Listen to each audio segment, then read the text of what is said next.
Kahit nananatili ang banta ng pagputok ng Bulkang Mayon, pumasok pa rin ang mga residente sa nilikas ang danger zone para mamitas ng mga bulaklak para sa undas.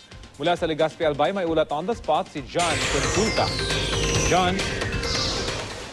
Rafi, sa kabilangan ng patuloy na umiiral na alert level 3 dito sa probinsya ng Albay dahil sa pag-aalburuto ng Bulkang Mayon ay pumasok ang ilang mga residente sa loob ng mga flower plantation na pasok sa 7 to 8 kilometer extended danger zone.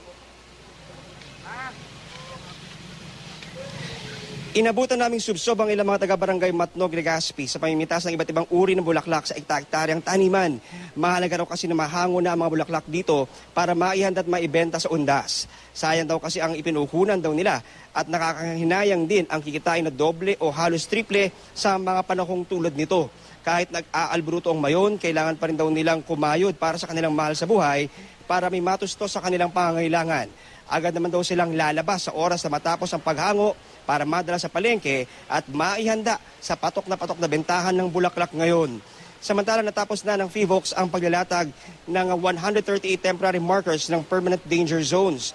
Ayon kay Director Cedric Daep ng Albay Provincial Safety and Emergency Management Office ay magpapatawag sila ng pulong sa lahat ng LGUs at barangay para maberipika ang bilang ng populasyon na pasok sa mga danger zones matapos ang ginawang pagtatama ng FIVOX sa mga danger zone markers.